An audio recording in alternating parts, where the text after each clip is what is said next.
की बड़ी खबर से सौरभ शर्मा मामले में उमा भारती ने एक बड़ा बयान दिया।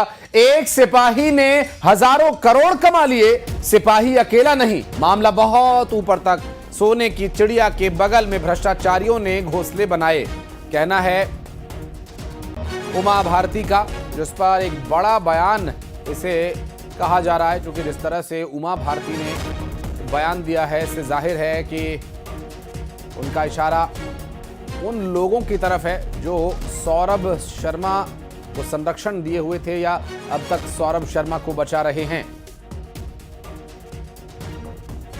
सोने की चिड़िया के बगल में घोंसले बन गए चोट्टों के, भ्रष्टाचारियों के। बताओ, एक सिपाही ने हजारों करोड़ कमा लिए, ऐसे ऐसे घोंसले बन गए। तो आपको क्या लगता है सिपाही अकेला है? नहीं, मामला बहुत ऊपर तक होगा। तो इसलिए ये सब जो हो गया है, इससे भी मुक्ति दिला करके एक साफ सुथरी सरकार, सड़क भी। तो सोने की चिड़िया के बगल में घोंसले बन गए चोट्टों के, भ्रष्टाचारियों के। बताओ, एक सिपाही ने हजारों करोड़ कमा लिए, ऐसे ऐसे घोंसले बन गए। तो आपको क्या लगता है सिपाही अकेला है? नहीं, मामला बहुत ऊपर तक होगा। तो इसलिए ये सब जो हो गया है, इससे भी मुक्ति दिला करके एक साफ सुथरी सरकार, सड़क, बिजली और पानी, साफ सुथरी सरकार, सरकारी अस्पताल में दवाई, सरकारी स्कूल में अच्छी पढ़ाई, महिलाएं जब घर से निकले तो अच्छा लॉ एंड ऑर्डर। ये इतना हो जाए तो बोलो और कोई चाहिए, और कुछ मांगता फिर? तो सोने की चिड़िया के बगल में घोंसले बन गए चोट्टों, सोने की चिड़िया के बगल में घोंसले बन गए चोट्टों के, भ्रष्टाचारियों के। बताओ। तो ये बीजेपी की फायर ब्रांड नेता हैं उमा भारती, जिनका कि इस पूरे मामले पर एक बड़ा बयान आया। और इस तरह के सवाल उमा भारती उठाने वाली कोई पहली नेता नहीं है।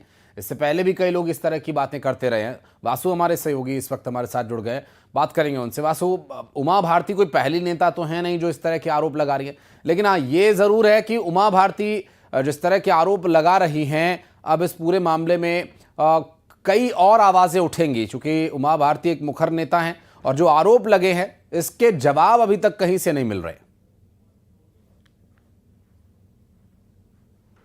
बिल्कुल आशीष, देखिए मध्य प्रदेश में सौरभ शर्मा घोटाला जो रहा है वो काफ़ी चर्चा में रहा। पूरे देश में इस पूरे मामले ने सुर्खियां बटोरी हैं और लगातार इस पूरे मामले में जब जांच चल रही है तो कई बड़े खुलासे हो रहे हैं। 50 किलो सोना, 250 किलो चांदी, करोड़ रुपए का कैश बरामद होना अपने आप में बड़ी बात है। और जाहिर सी बात है जो उमा भारती कह रही हैं कि एक सिपाही अकेला नहीं हो सकता। इस पूरे मामले में तार बड़े ऊपर तक जुड़े होने की संभावना वो व्यक्त कर रहे हैं, क्योंकि इतना बड़ा धन संग्रह, प्रॉपर्टी का संग्रह करना और सोने चांदी का इतना बड़ा संग्रह कर पाना किसी एक व्यक्ति के बलबूते की बात नहीं है। उमा भारती यही कह रही हैं कि इस तरीके के जो मामले सामने आए हैं, उन्होंने कहा कि भ्रष्टाचारियों ने अपने घोंसले बना लिए हैं। ये सब साफ हो जाए, ये सब ठीक हो जाए तो फिर स्थितियां जो हैं वो बहुत बेहतर हो जाएंगी। उमा भारती अक्सर अपनी मुखरता के लिए जानी जाती हैं और फिर चाहे कभी मुद्दा शराबबंदी का रहा हो, गौ संवर्धन का रहा हो, उन्होंने बहुत स्पष्टवादिता के साथ अपनी बात कही। और एक बार फिर अब जो ये पूरा करप्शन का मामला था, इसको लेकर उन्होंने बड़ा बयान दिया है। बहरहाल इस पूरे बयान पर अब आने वाले समय में सियासत होना लाजमी है, क्योंकि मध्य प्रदेश की ही मध्य प्रदेश में सरकार है और उमा भारती बड़ी कद्दावर नेता रही है। मध्य प्रदेश की पूर्व मुख्यमंत्री रही है। दिग्विजय सिंह की सरकार को हटाकर भाजपा की सरकार स्थापित उमा भारती ही नहीं करी थी और वो मुख्यमंत्री बनी थी। तो जाहिर सी बात है अगर वो कुछ बोलती हैं तो उसके कई तरीके के सियासी मायने भी निकाले जाते हैं। और चूंकि अब करप्शन का मामला है, उसको लेकर उमा भारती ने बोला है, तो कांग्रेस जरूर इस पूरे मामले पर अब सरकार को घेरने का काम करेगी। जी, स्वाभाविक रूप से। और सरकार को ही उन्होंने ये नसीहत भी दी है कि सरकार इस पूरे मामले पर कार्रवाई करके एक बड़ी कामयाबी भी हासिल कर सकती है। और जिस तरह से उन्होंने आरोप लगाए हैं, इस पर बातचीत करेंगे। हमारे साथ इस वक्त शिवम शुक्ला जुड़ गए हैं। शिवम, बहुत स्वागत है आपका न्यूज़ 18 पर। और फायर ब्रांड नेता भारतीय जनता पार्टी की उमा भारती, वो कह रही हैं कि एक सिपाही हजारों करोड़ कमा गया, ये संभव नहीं है, इसके तार ऊपर तक जुड़े हुए हैं और सरकार को इस पर कार्रवाई करके इस भ्रष्टाचार की किताब को बंद करना होगा। देखिए, स्वाभाविक तौर पर हमारी पार्टी मध्य प्रदेश सरकार को, माननीय मंत्री को, हम सभी को उनका मार्गदर्शन इस प्राप्त होता है। प्रदेश की सरकार ने तन्मयता के साथ कार्रवाई करने का काम, राज्य की पारदर्शिता के साथ भ्रष्टाचार उसके जांच लगातार जारी है। हम देख रहे हैं कि जो दोषी है उनको भी किया गया। शुक्ला जी, आपकी आवाज़ ठीक तरीके से नहीं मिल पा रही है, एक बार फिर से प्रयास करेंगे कि आपकी आवाज़ ठीक तरीके से आए। मैं फिर आपसे बातचीत करने की कोशिश करूंगा। इस बीच हमारे सहयोगी वासु चौरे लगातार हमारे साथ जुड़े हुए हैं। वासु, जब सरकार सत्ता में किसी पार्टी की होती है और उस पार्टी के नेता कुछ इस तरह के सवाल उठाते हैं तो एक असहजता की स्थिति ज़रूर बनती है, और भले ही नेता ये ज़रूर कहें कि हमें मार्गदर्शन मिल रहा है, हम इस मार्गदर्शन पर काम करेंगे या काम कर रहे हैं, लेकिन है तो ये एक सवाल ही, और उस सवाल का जवाब ठीक तरीके से शायद सरकार नहीं दे पा रही है, या फिर प्रशासन की कोई कमी है। बिल्कुल, देखिए मध्य प्रदेश में लंबे अरसे से भाजपा की ही सरकार है, और अभी शिवम शुक्ला जो कह रहे थे, मैं सुन रहा था उनको, तो वो कह रहे थे कि लगातार कार्रवाई हो रही है, लोगों को पकड़ा गया है, जांच चल रही है, जांच आगे बढ़ रही है। जाहिर सी बात है, जिसकी सरकार है उसकी इस तमाम मामलों में जिम्मेदारी भी बनती है कि वो जांच करे और जो भ्रष्टाचारी है उनके नाम उजागर करे, उनको सलाखों के पीछे पहुंचाने का काम किया जाए और सख्त से सख्त एक्शन जो है वो सुनिश्चित किया जाए। लेकिन एक्शन सरकार के खिलाफ लिया जाए, ये भी तो एक अहम सवाल है। क्या सिर्फ एक सौरभ शर्मा या उसके जो 2-3 सहयोगी अब तक सामने आए हैं, या जो नोटिस भेजे जा रहे हैं, और जो बड़े लोगों का जिक्र कर रही हैं उमा भारती, वो बड़े लोग कौन हैं, ये भी एक यक्ष प्रश्न है। धर्मेंद्र शर्मा हमारे साथ जुड़ गए कांग्रेस पार्टी से। बहुत स्वागत है धर्मेंद्र भाई न्यूज़ 18 पर आपका। उमा भारती जो मध्य प्रदेश की सत्ता भी संभाल चुकी हैं और फायर ब्रांड नेता हैं बीजेपी की, सौरभ शर्मा मामले पर वो ये कह रहे हैं कि ये सौरभ शर्मा अकेला सिपाही, ये अकेला नहीं है जो हजारों करोड़ कमा गया, इसके पीछे बहुत बड़े लोग हैं और इसके तार बहुत ऊपर तक जुड़े हुए हैं। जी, मैं उमा भारती जी को साधुवाद देता हूं, उन्होंने सच कहने का साहस जुटा पाया। भारतीय जनता पार्टी की 22 साल से मध्य प्रदेश की सरकार भ्रष्टाचार में सिर से लेकर पैर तक डूबी हुई है।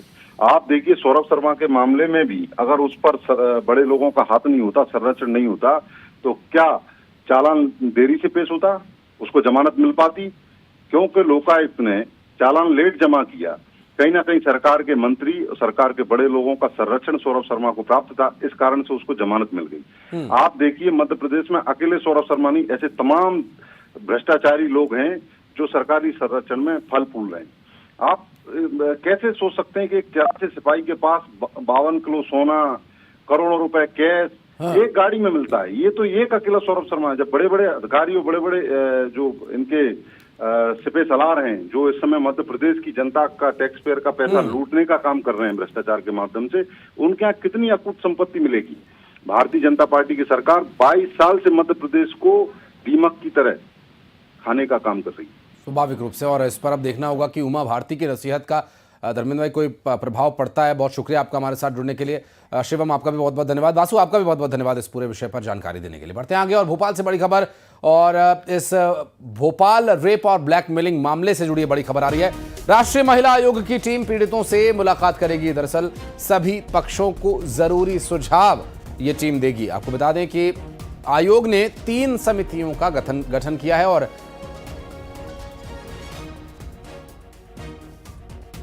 और इस बीच एक बड़ी खबर, पूर्व सीएम उमा भारती का बड़ा बयान, हमने पार्टी छोड़ी नहीं, निकाला गया था। जिन्होंने छोड़ा वो फिर बीजेपी में आए, आज भी उन्हें उचित स्थान नहीं मिला, उन्हें उचित स्थान मिलना चाहिए था। और उमा भारती का कहना कि राजनीति में सक्रिय हूं, असक्रिय बिल्कुल नहीं। पार्टी नहीं छोड़ी थी, हमको निकाला गया था। मैं हमेशा बोलती हूँ कि निकाला गया था, ध्यान रखना, गलती से कह मत देना कि हमने छोड़ी थी। निकाला गया था हमको। जब निकाला गया तो बहुत लोग निकले, फिर कुछ लोग वापस लौट गए, कुछ लोग रह गए, और जो लोग रह गए हैं आज तक उनको ठीक से स्थान नहीं मिला है। उनको उचित स्थान मिलना चाहिए। जब वो भाजपा ही थे, भाजपा में ही आ गए हैं, तो उनको सम्मानजनक स्थान मिलने चाहिए। और बढ़ते हैं आगे, भोपाल रेप और ब्लैकमेलिंग मामले से जुड़ी एक बड़ी खबर।